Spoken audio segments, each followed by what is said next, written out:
They can't run, they can't hide, no more excuses, no more leaks through their in-the-nose journalists and websites. It's time to see action from this board of West Ham United. They've got 2 weeks to get this right. I strongly believe the next 2 weeks will be crucial in shaping the future of West Ham United. Now, I must stress, I am calm. This is not a knee-jerk reaction because we've just been given a hiding by Sunderland. I think even if we beat Sunderland, I'd still feel like this. In fact, I know I would. I just can't prove it because we didn't beat Sunderland. We got beat. We got a 3-0 hiding by a newly promoted team who deserved to beat us as well. So I understand a lot of people think, it's just a reaction off the back of that, but it's not. And the reason I say it's a 2-week window that we've got, the next 2 weeks are crucial, is because that's all that's left. But it wasn't a 2-week period. If we go back to the end of the season, coming in to the transfer window, I and many other Hammers Chat subscribers and West Ham United fans felt this window was an important one. That this window felt a little bit more significant than others have done in previous seasons. We get it right, we'll be all right. Some fans were optimistic. We get it right, we can maybe get European football. And that's perfectly fine. That's good. I like people feeling like that. And also, just important context, this was back in May, right? They hadn't seen what's come up over the summer. They had high hopes that we could get some good players in, invest in the squad and have a good season. But on the other side of the coin, there was a lot of concern, which is if we get this window wrong, we could get relegated. And I've been both. I've thought we get the window right, we'll have a good season. We get the window wrong, we'll have a bad one. I thought we could finish 8th or 18th and anywhere in between. And a large part of it, if not all of it, depended on the transfer window. So when I say the next 2 weeks are crucial in shaping the future of West Ham United, I'm not saying it just because it's a 2-week deadline. It's because it's the transfer window deadline. And it wasn't 2 weeks they had. They've had months. They've had 3 months to get this right. And up until now, I don't think they have. But there's only 2 weeks remaining now. And all our issues, all the issues you may have with West Ham will still be here. So 2 weeks tomorrow, when we wake up, the window's closed. That squad, that group of players that we've got, that's what we've got until the 1st of January. You can sign free agents. So if Josh Brownhill's still a free agent, we can sign him. Mikel Antonio hasn't found a club. We can re-sign him if we want, as long as there's space in the squad. But you get my point, right? The window's gone. We can't buy anyone else. Now, the big issues will still be here. On the 2nd of September, when we wake up, they'll still be here. The issues that you may have with David Sullivan, Karren Brady, the stadium, the playing squad, Graham Potter, the way the club's run, the matchday experience, the finances of the club, those issues will still be here. Between now and 2 weeks' time, none of that's changing. West Ham aren't going to sort themselves out financially. Sullivan's not going to become a good chairman or a good director of football. Karren Brady's not going to stop being Baroness Brady. Graham Potter's football is still going to be Graham Potter's football. He's not getting sacked. So whatever you think the big issues are at West Ham right now, they are not changing. On the 2nd of September, when you wake up, they will still be here. But what can change, should change and better change, is the players available to Graham Potter. The board have got 2 weeks. 2 weeks until the window closes. No more hiding, no more games, no more excuses, no more drip feeding people that want to know information and putting it out there about how we're on the floor, we can't buy players that Potter and McCauley wants. No one's asking you to buy those players. We're asking you to get the players that they do want. Have you considered that? And if you're going to say we can't manage that, ask yourself why. Why? And no matter what your answer is, it's a reflection of you and you only. Is it because we can't afford them? That's your fault. Is it because you can't negotiate with a selling club? That's your fault. Okay, the players might want European football, but are you telling me that every player we want wants European football? Because I won't believe that for a second. There's been players that we've been linked to, albeit it doesn't mean that transfer rumours are true. But let's take someone that just looked fantastic against us on Saturday in Habib Diarra. We were strongly linked to him. He's not gone to a club playing European football. He's gone to a club with ambitions of playing European football and has a project and were able to demonstrate to him and Granit Xhaka and others as to why they should go to Sunderland. They were able to get the players they wanted. This board need to remember, we can see what other clubs are doing. We can see the transfer business that Nottingham Forest are doing. We can look at it. We can see the business that Brighton have done this summer. We can see it. We can see other clubs spending money, getting the players that their manager wants. Now, we're not the only club. We're not the only club with this issue. Up until last week, Nuno was calling out Nottingham Forest saying we're not ready. However, they had the CAS appeal hanging over their head. They didn't know which European tournament they were going to be playing in. Therefore, they didn't know what finances were coming into the club. Marco Silva said it about Fulham. They're struggling. Pereira said it about Wolves. They're struggling to get players in. So it's not just us. But that doesn't mean that you can't just go, well, Fulham aren't doing it, so we can't. Sorted. There's other clubs doing their business as well. Bournemouth are getting the players in that they want to replace those that have left. Brentford have just gone and signed Utara. Now, I don't think it's a good deal. That's not the point. The point is they've targeted someone, they've gone and got their man. We can see other clubs doing business. No more excuses. They've got 2 weeks to get this right. Anyway, if you're new to the channel, hopefully you'll still be here in 2 weeks' time. But please do subscribe. I was hoping to hit 45,000 before we kicked off against Sunderland. We smashed it on Friday. Thank you so much to everybody that has subscribed. I appreciate it. And when things aren't necessarily great at Hamish Chat because of West Ham, it's a morale boost when you see things like that. It makes me feel a little bit better, motivates me for my day ahead at work. So massive thank you. Please also do drop a like on the video by clicking the thumbs up. Right then. In terms of recruiting, I think we need a lot. I think we need 4 signings at least. I don't think we'll get 4 signings. I'm not sure Potter wants 4 signings. I don't think the board think we need 4 signings, which is concerning. But they've got 2 weeks. I am adamant they've got 2 weeks to, I say, save us, give us a chance of not getting relegated. Because between now and then we play 3 games, but we've got 2 league games. So we're putting Wolves Carabao Cup to one side. Play Chelsea on Friday, and then on the Sunday before the window closes, so 2 weeks yesterday, we're playing Nottingham Forest. I think on transfer deadline day, it's very, very possible, or it's likely, that we are going to have, after 3 games, no points, and there's a possibility that we've not scored a goal. I don't think that's beyond the realms of possibility. I don't think that's a ridiculous thing to suggest that after those 2 games we're perhaps not going to score and get beat both games. To play 3, lose 3, go into an international break as well, that is bad. No matter which players you bring in between now and then, that's a bad situation. It's going to be hard to pick the players up. It's going to be hard for Potter to motivate the players, but also keep the fans with you. The business that they do between now and then will significantly help. Significantly. Brady herself practically laughed at it. Do you need pace midfield? She practically laughed. Oh, anyone that watches football can see we need that. We're trying.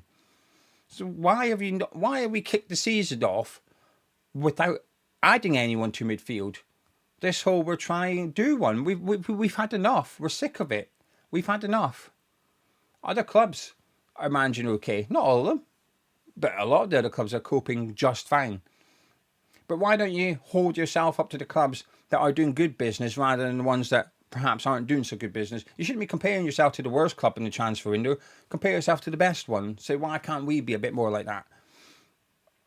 And when she said, oh, we can't bring in players that Potter and Macaulay don't want, well, it didn't stop you with Callum Wilson, did it? Right? No one will convince me that Potter wanted him. No, you won't manage. You change my mind on a few things, right?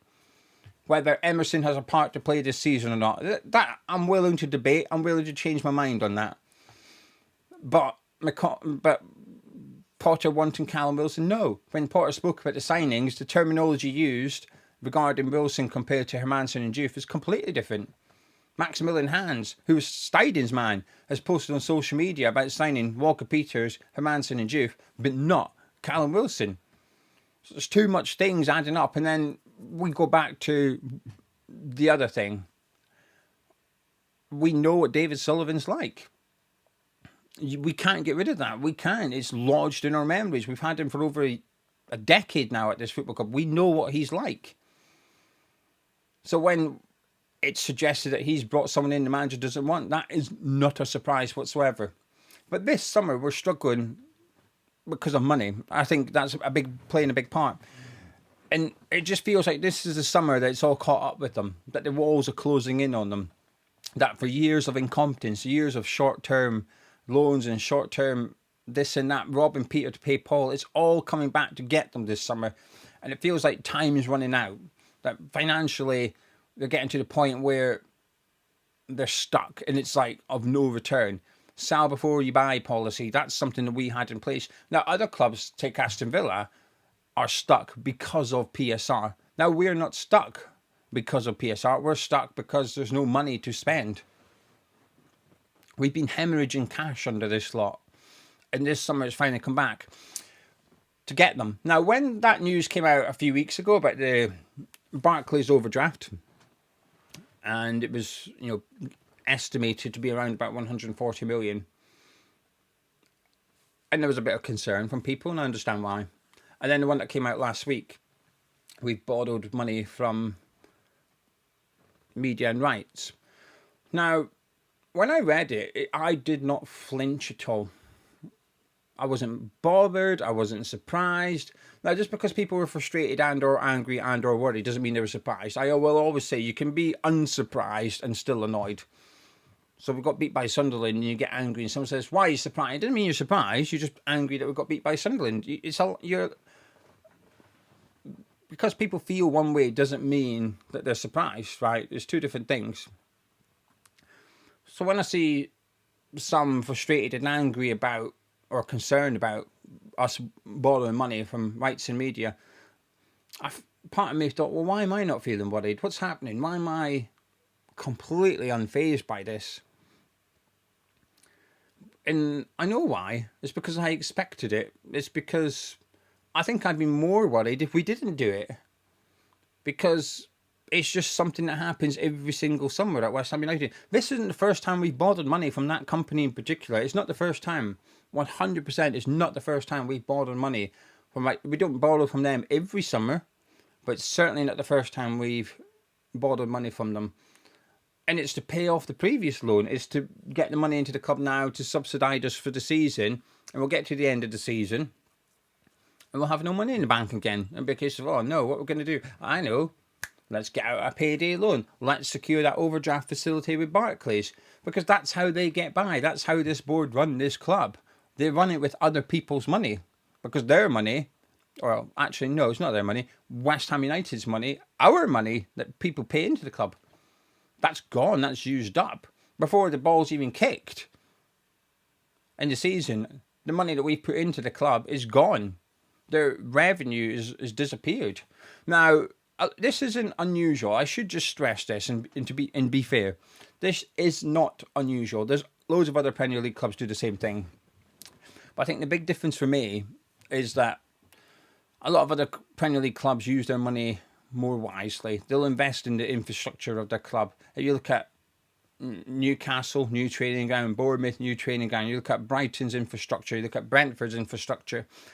They invest in the club to make the club better so that in 5 years' time, all that borrowing they've done, you can see what it's brought to the football club, whether it be a new training complex, whether it be the recruitment side of it, where maybe it's player trading, the value of the squad's worth a lot more than what it was 5 years ago because they've invested in the analysis and the recruitment side of it. They've invested wisely in younger players who've grown in transfer. You get my point. But with us, we don't do that. We might buy another porter cabin. What we do is just use it to get by. That's all we're doing. Why do we have to do that? Because it's a badly run club. And in 2 weeks from now, it will still be a badly run club. It will still have him as chairman. It will still have her as vice chair. But between now and then, the actions of those two and a handful of others at the club will really dictate whether or not we are going to get relegated or whether or not we're going to stay in the Premier League. Because right now, they don't want to put money into the club. They could put money into the club, but they don't want to. They made that clear from years and years ago. They don't want to put their own money in. And if the club was ran so well that actually we could compete without them doing that, then I'm okay. I'm not necessarily against them not putting money into the club, providing the club is well run, financially sound, the manager is able to get backed, or the director of football, which doesn't exist at the minute, but if we had one, he's able to get backed. As long as we were able to invest in the squad, invest in the club, because the club's that well run, I'd be happy with them not putting their own money in. In fact, I'd say, well done, fantastic. Look what the club can do without you needing to subsidise it. But it's not. So it does need money from somewhere. It needs investment from somewhere. They can put up to 90 million into shareholders if they wish to. They just don't wish to. They don't want to do it. But the irony in all this is, if they don't do it in the next 2 weeks,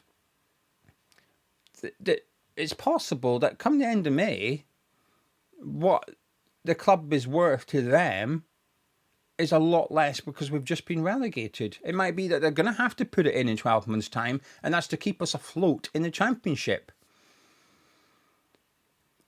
They may not want to put their money in right now. They may think they're doing a good job, but the reality is they are not doing a good job. And my biggest concern is I think they think they're doing a good job. That's my biggest worry. Listening to her on the radio yesterday, she speaks as if they believe they are good, as they call it, custodians of the football club. I think they think they're good at it. That's the most worrying thing. I don't mind someone struggling with their job. If someone's struggling with their job, if they're aware of it, that's half the battle, because they can then go ahead and try and fix it. But if someone's struggling at their job but thinking they're doing a good job, that's dangerous, because they're going to continue to be bad at their gig. It's only going to get worse. I think that's what we are dealing with right now. We're dealing with a board that's not very good at running a Premier League football club, hasn't been good at running a Premier League football club, but I think they believe they're good at it. I think they probably believe that we won that European trophy because they're good at running a football club, not because they got lucky hiring a manager that they didn't want the first time round for the second time, and everything just clicked. Everything clicked into place for that period of time. Moyes had a much bigger impact on our success than they did, because if he hadn't, we'd still be successful. You look at Brighton, for example. Potter left. They got better because De Zerbi came in. De Zerbi left. They got better under Hörsler. That's a club, you would say, well, it's because of the way the club's run as to why they are successful, why they are doing well. Because when the main guy leaves, they improve. Or at least continue. But with us, Moyes left, we've got a lot worse. That would, to me, should suggest it's a badly run club. They've got 2 weeks. I don't want to hear nonsense. I don't want to hear bollocks coming out of the club now. I don't want to see articles on Claret and Hugh and Hammers News. I don't want to hear from ex-West Ham employee and Jacob Steinberg quoting a senior source saying, oh, we're trying. I don't want to hear it. I want to see it. I want to see players coming in the next 2 weeks, but also good players as well. Not Josh Brownhill, right? If he's a third midfielder, if we sign two and he's a third guy, that's fine. But he cannot be the only midfielder that we sign. But I want to see good signings made in the next 2 weeks. Because the next 2 weeks, weirdly, we play 2 league games. But it's what we do off the pitch that might actually dictate how I feel about not being relegated, rather than actually what I see on the pitch. Hopefully, we can get points plural against Chelsea and Nottingham Forest. Hopefully. But even if we did, let's just say somehow we drew against Chelsea and beat Nottingham Forest, or the other way around, we've got 4 points, right? I would suggest 4 points from those 2 games is a great return. And 4 points out of those 3 games, including Sunderland, isn't the end of the world. It's about where you'd want to be if you're going to avoid relegation but not get European football in that part of the league. But if we don't do good business between now and the window closing and pick up those 4 points, I'm still going to be concerned on the 2nd of September that we got a relegation battle ahead because of the lack of business. I strongly believe the next 2 weeks is crucial to the future of West Ham United, because on one hand, we could invest well and go on and have a comfortable season. We'll look back today and go, what were we worrying about? I'd love to feel like that. I'd love to feel a little bit embarrassed for my concern today. That's the good part. The bad scenario is we could get relegated. And for all the pissing around this board's doing with money and not wanting to invest and stuff like that, you think we're bad financially now? Wait until we potentially get relegated. Wait until those customers you've pushed away from attending West Ham games, you'll need them. Because that stadium, as Brady described yesterday, which is just a blatant lie, is full. I think she said fullness. The stadium is full and vibrant. The atmosphere is vibrant. I disagree, but let's just pretend she was right. So the stadium is full and vibrant. I tell you what, if we get relegated, it will not be full, and it certainly will not be vibrant. The next 2 weeks will heavily dictate just how full and vibrant that stadium is next season.